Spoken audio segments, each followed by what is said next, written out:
Mr. President. Senator from Georgia. Thank you, Mr. President. As a proud son of the great state of Georgia and a voice for our state here in this chamber, I am deeply honored to join my colleagues here today to introduce this important legislation in honor of one of Georgia's and America's most influential public servants. I'm grateful for the comments of Senator Blumenthal, and I want to thank Senator Leahy and all of my colleagues for their leadership in introducing this bill that carries on the legacy of Congressman Lewis's pivotal work to protect the sacred right to vote. John Lewis was my parishioner, and as I stand in support of this legislation named in his honor, I think of the many conversations I had with him over the years. I think of the Sunday mornings we boarded a bus taking souls to the polls, because I believe that voting, as he did, is a sacred undertaking. At root, it is about people's voice. And in that sense, it's about one's humanity.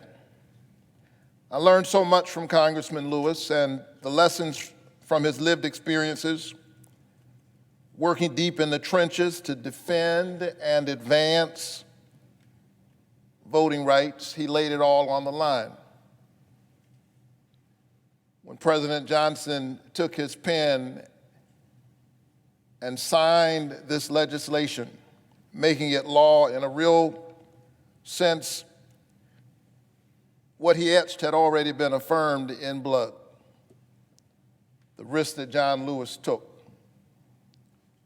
the ultimate sacrifice that others made as they lost their lives, fighting for the vote, the voice, the humanity of every child of God. And one of the most important tools that came out of that activism, that came out of that human sacrifice, one of the most important tools in this legislation is the process of pre-clearance. This process required that jurisdictions with a proven history of voting rights violations get approval from the Department of Justice or our federal courts before making changes to local voting administration. And for decades, this was the tool that helped enfranchise countless voters, ensure that they would have access to the ballot, to exercise their constitutional right, and it kept some of the worst voter suppression efforts at bay.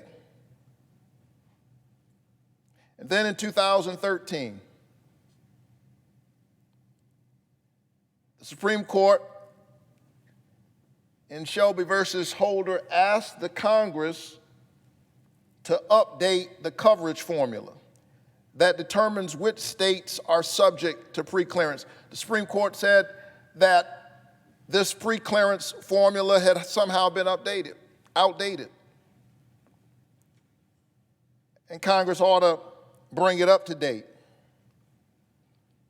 That's what they asked us to do in 2013.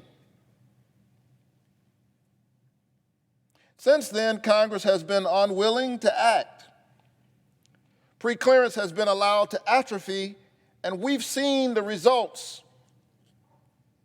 not only in Georgia, but in Texas, in Arizona, in Pennsylvania, all across our country. Earlier this year in Georgia, state leaders enacted a voter suppression law that will undoubtedly make it harder for some people to vote.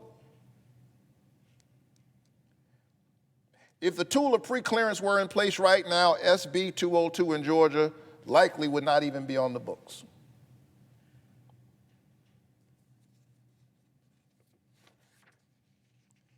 I think of Justice Ruth Bader Ginsburg in her dissenting opinion.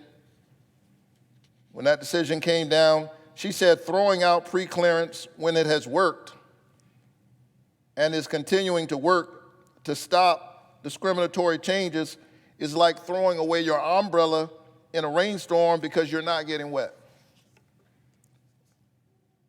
We threw away our umbrella, and we have found ourselves in the midst of a torrential rainstorm. Voter suppression laws mushrooming all over the country. We are witnessing right now what happens to our democracy without the protections of preclearance and the other vital provisions of the Voting Rights Act.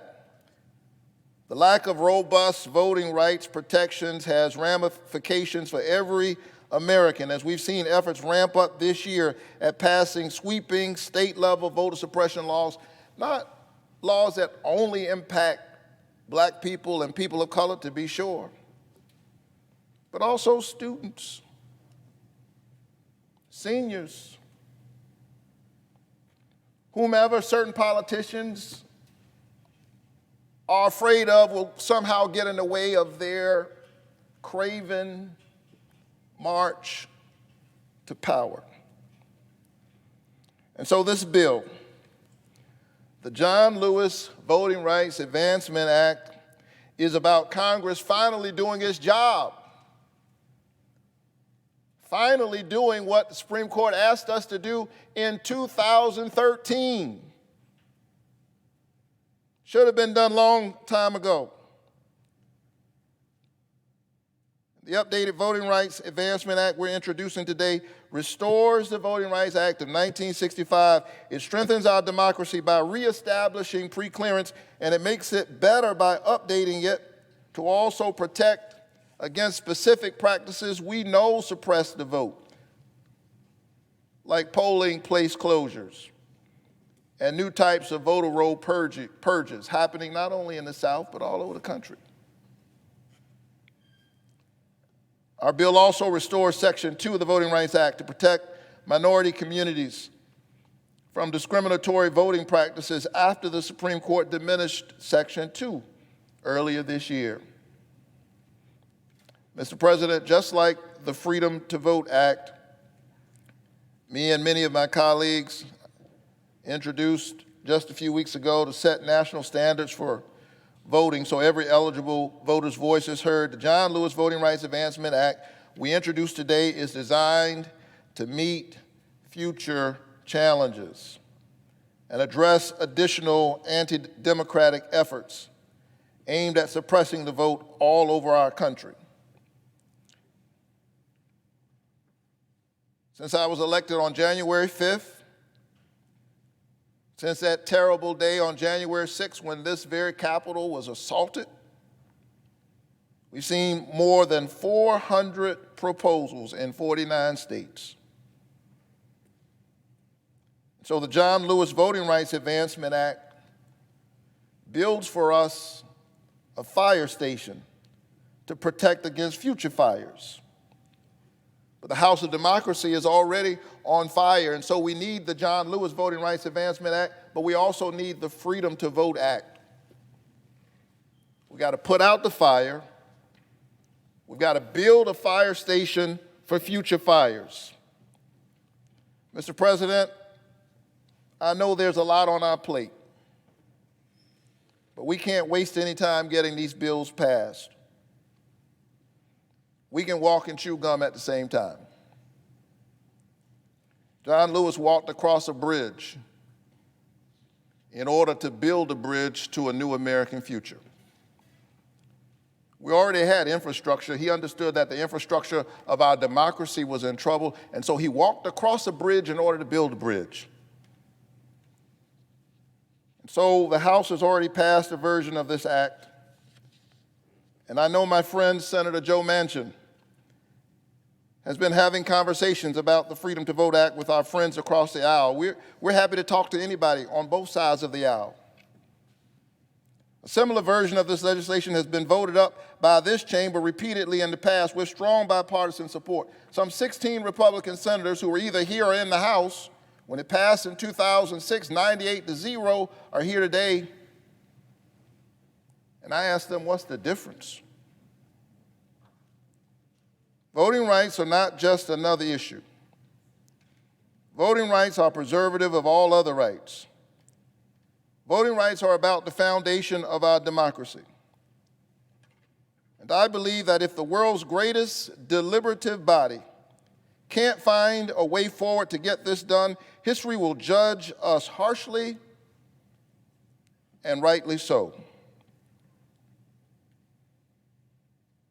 Reinhold Niebuhr said that humankind's capacity for justice makes democracy possible, but our inclination to injustice makes democracy necessary. This work, this assignment, which we have right now, is both possible and necessary. We can do it, and we must do it. It's the most important thing we can do this Congress, and I hope we'll do it now. Mr. President, I yield the floor.